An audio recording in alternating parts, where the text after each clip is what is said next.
In this lesson I want to show you the basics behind all vector illustration, and that is creating shapes and paths. Inkscape has 4 built-in shapes that are ready to be used to build your drawings.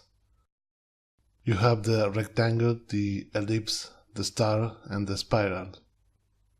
To create the shape, select the tool and just drag on the canvas. You can select the shape with any of the shape tools. The tool with the icon of a square lets you create rectangles. Just drag the size and form of the rectangle you want. The little white squares on the corners of the rectangle allows you to change the width and length. The little white circle on the corner lets you round the corners. Notice that when you drag the circle to either side, another white circle stays on the corner. By moving the circle you can round the corners unevenly.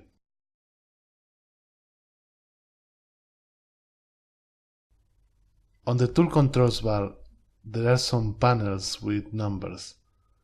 These handle the options we just saw, but with numbers. I rarely use these options. However, they could be useful in case you need to create a rectangle with a specific pixel width and length. The tool with the icon of the circle is the ellipse tool. The ellipse tool works just like the square tool. The white squares reside along the 2 axes of the ellipse, and the white circle can do a couple of things depending on the option set. If on the tool controls you have selected the option close,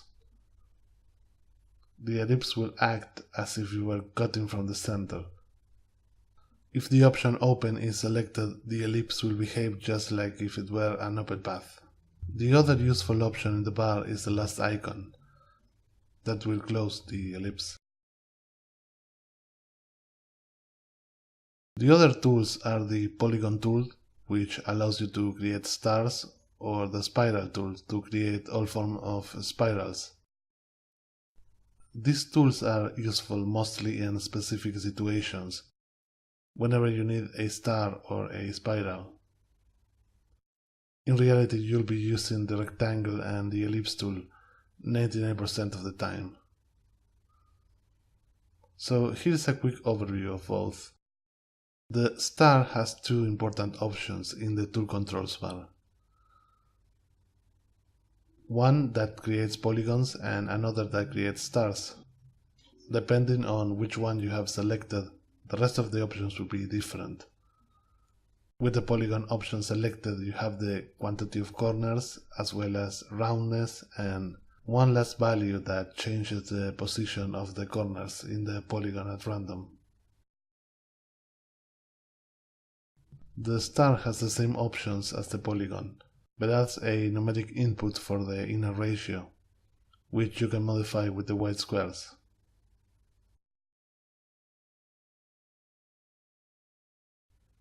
The spiral is pretty simple. It has the turns and the inner radius options, which both are handled by the white squares as well, plus a divergence value.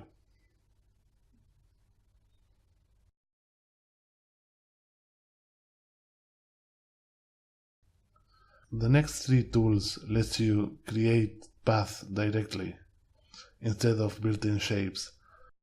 There is a difference. Paths are made of nodes, which are points that dictate the position of the curve. Later on we'll delve fully into everything related to paths, since paths are an essential part of Inkscape. But for now I just want to show you how the tools to create paths work. With the pencil you can create a path by directly drawing on the canvas. It's mostly used with a tablet to sketch more naturally. Some artists like to draw with this tool with the mouse and then edit the curve into position. There is an option in the tool controls that allows you to change the smoothness that's applied to the stroke once it's drawn. This is the most important option if you are drawing with the mouse, and I recommend you to leave it at about 50. Similar to the pencil tool is the calligraphic tool. This tool works just like the pencil, only that it allows you to change its form and other important values. The most important option is the preset drop-down in the tool controls. There aren't too much presets, but you can easily play with the options and see if you get the shape you want. Finally, the tool that probably is the most important tool in any vector illustration program, the pen tool. This tool allows you to create custom shapes by creating the nodes of the path rather than the curve. And this results in you having much more control than with the other tools. To use it, simply click on the canvas. This will create a node. You can add more section to the path by adding more nodes. When you're done creating the path, you can just click in the beginning of the path, where the little white square is, to close it. Additionally, if you don't want to close the path, you can just press Enter in the keyboard or right mouse button.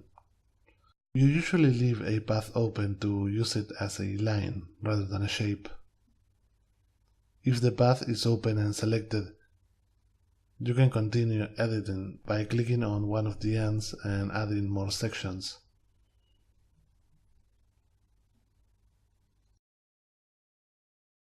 You can drag the mouse when you place a node to create a curve section.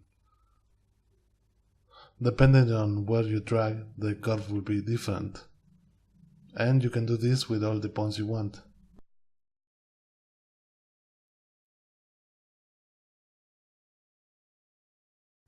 But sometimes you may want to create a point or corner in a curve.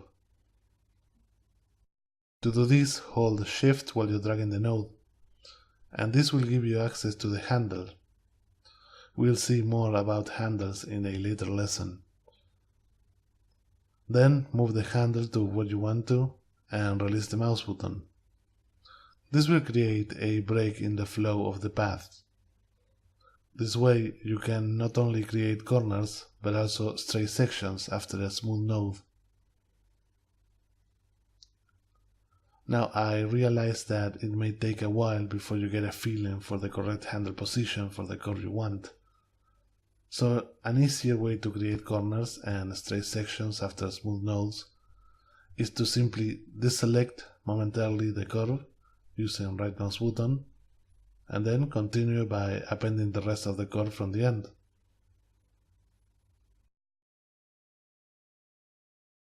One final thing about shapes and paths. In Inkscape, all shapes have two important properties, fill and stroke. You can show or hide the fill or stroke or both, but it's always there. You cannot remove either. Keep an eye on the palette. As I said in the UI lesson, this element shows you multiple palettes. If you have a shape selected, built-in or path, you can set the fill color by clicking in any color.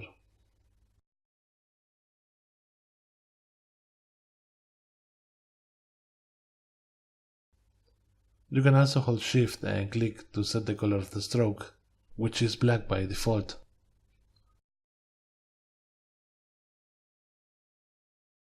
If you click in the very first item, the white square with an X, you can set the color to none, which will hide either the fill or the stroke. This is a quick way you can change colors. However, later on I'll show you a more robust way to handle the fill and stroke of the shapes.